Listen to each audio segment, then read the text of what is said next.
I love what Melba Maguet has to say there. I think it's a real challenge to us.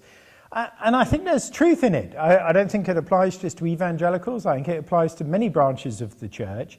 And what it's essentially saying is that, look, we don't mind. In fact, we engage energetically in helping out folks who are poor in a very direct way, whether that's food or shelter or clothing, all those kind of ways. But what we're much less good at is asking those deeper questions about why are poor people poor in the first place? What is it about our economic systems and structures that are keeping them poor? It kind of reminds me actually of that famous quote by Helder Camara, who said, when I give food to the poor, they call me a saint. When I ask why the poor are hungry, they call me a communist. And I think that's really what's going on here. It's this question or challenge to us of saying we need to not just support folks who are poor, but also ask those questions about what is it about our system that is keeping them poor, and to try and do something about that as well.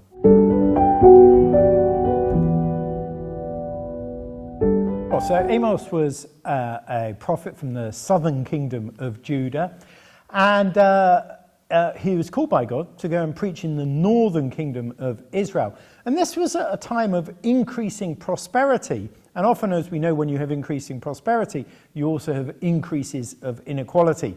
So Amos's message, a lot of his book, is all about the prosperity and inequality that is beginning to develop in the society and what he thinks we should do about it.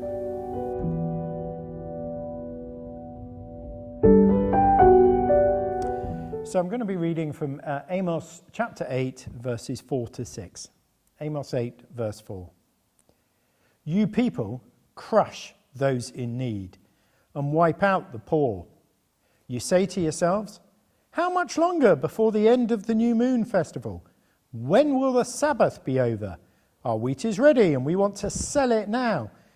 We can't wait to cheat and charge high prices for the grain we sell. We'll use dishonest scales and mix dust in with the grain. Those who are needy and poor don't have any money. We will make them our slaves for the price of a pair of sandals.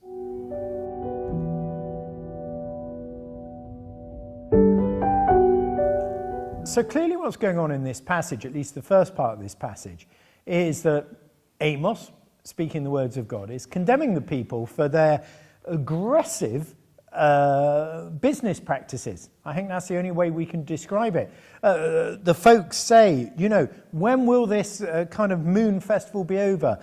When will the Sabbath end? So that we can get back to trading. But actually, God has given us these principles of Sabbath rest for a purpose. And one of those reasons is to draw limits around our economic activity. You see, the issue for these folk in the book of Amos is they're so consumed by a desire to make as much money as possible, to become as wealthy as possible, that they don't even care about these regulations that God has put in about them resting, and not just them resting, but giving their workers a rest, and giving their animals a rest. And so they're so desperate to break the Sabbath rules to get working again. Whereas God says no. What we need is a Sabbath economics where we take a break, where we draw limits, where we say no more economic activity, but rather rest. Because our lives should not be defined simply by trying to make as much money as possible. That is not what God wants for us or what God thinks is healthy for us. And Sabbath is part of that.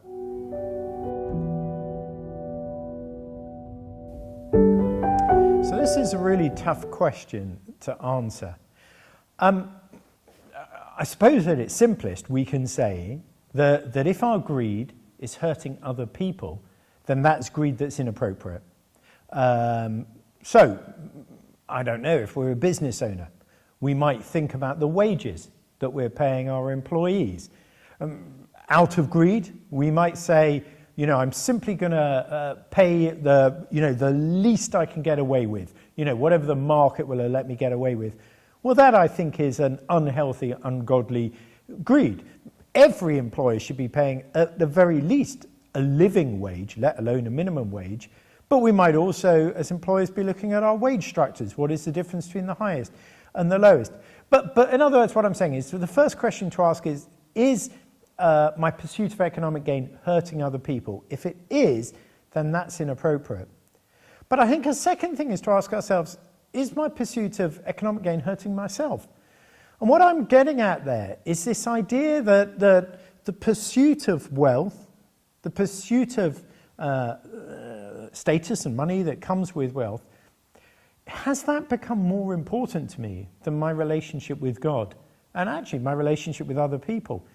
And if we know that it has, if we know that what is now driving us more than anything else is that pursuit of financial gain, then actually, if it's becoming an idol for us, then I think that also suggests that's a place where, greed has become more important than simply trying to perhaps earn a bit more.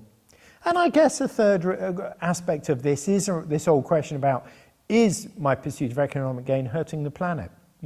Is it hurting the environment? We know, as I've said, that our consumer lifestyles are doing untold damage to the planet. And so again, that can be a check for us. So is it hurting other people? Is it hurting myself? Is it hurting the planet? But at the end of the day, sometimes we only know the answer ourselves, don't we? We need to lay ourselves open before God and say, God, is this something you really want me to do or not do? And be very open to listening to the Spirit of God and what God might be saying to us in that moment. Because the same opportunity might be right for somebody else, but wrong for me, because for me it becomes an idol and a temptation. So what we fundamentally have in this passage is a series of dishonest and exploitative traders. That's what's going on. In terms of their dishonesty, we've got these phrases about boosting the price or charging as high as much as they want. We've got verses about them cheating other people. We've got verses about using dishonest scales and mixing in the dust with the grain to try and defraud their customers. So that's going on. But as well as that, they're actually exploiting people and exploiting their community. This verse about selling the needy for a price of sandals, what it's talking about there is debt slavery.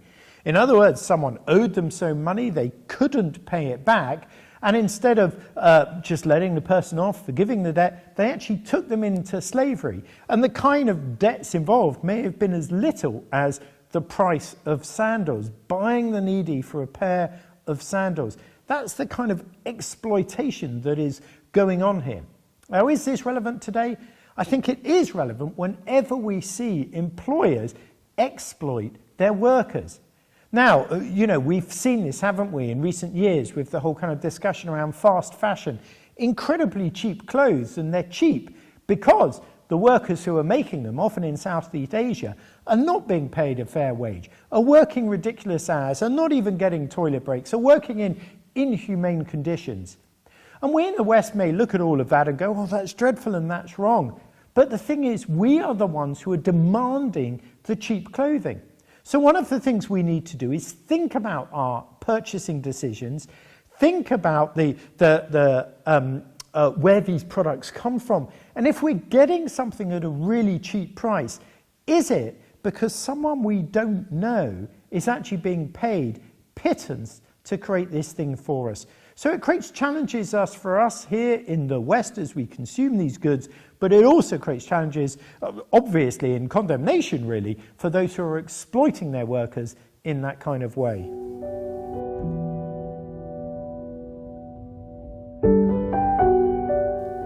I, the Lord, hate and despise your religious celebrations and your times of worship.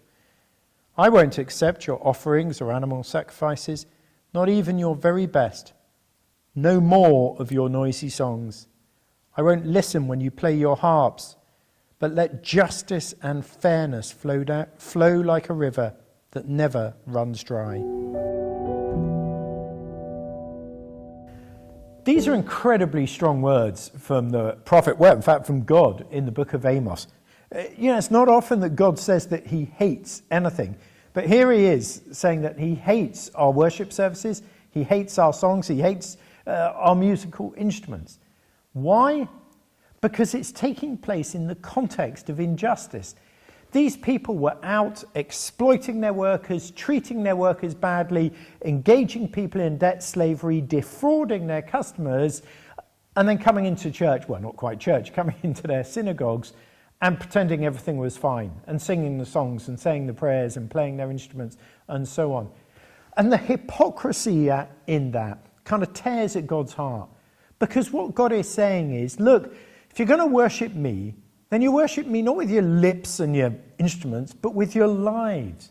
And to worship God with our lives means that the way we live must be in accordance with him. That passage in Amos 5, I've just finished, ends with, but let justice flow like a river. That is what God wants to see. That is what true worship looks like. It's when our lives are directed towards justice and fairness.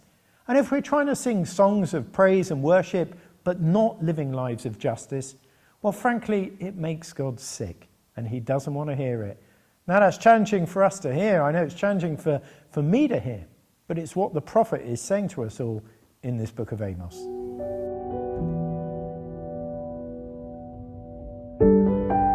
I think that fundamentally it's about recognizing that both are required. I mean, obviously there are lots of passages, such as the one in Amos that we've just looked at, that says, tackling justice and exploitation and the unfair systems and structures is important. But there's also passages that talk about us supporting folk who are poor or hungry directly by providing shelter or visiting the sick or providing food and so on. So it is about both. It's about treating or addressing, addressing both the symptoms of poverty, but also the causes of poverty. And in the charities we support and the causes we support, I think what we need to do is just have an eye on tackling both of those aspects, not just one of them. I think the truth is that changing the systems is difficult. It is hard. And yet actually in the long run, I think it makes the most difference.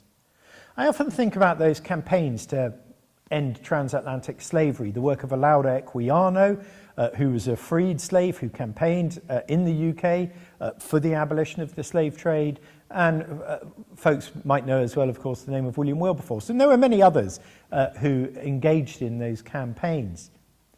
Wilberforce in particular was from a very wealthy family. One of his options then would have been to use that wealth to, as it were, buy back slaves one by one.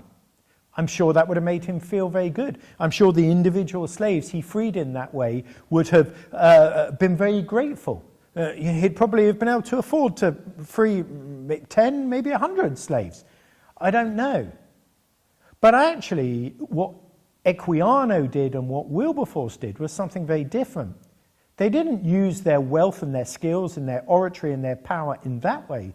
Instead, what they did was campaign for a change in the law.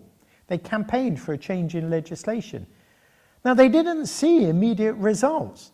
It took 30 years to begin to see a change to the slavery laws in the UK, and arguably 50 or 60 years to see the full abolition. But they were in it for the long haul.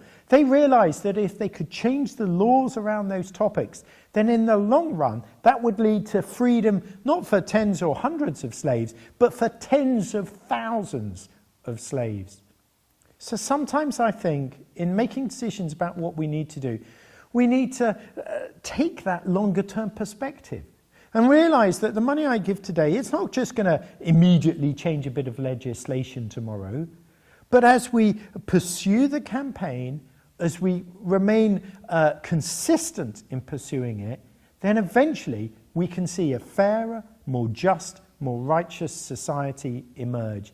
And that would be my challenge to us all, in addressing the root causes of poverty and not just trying to tackle the symptoms.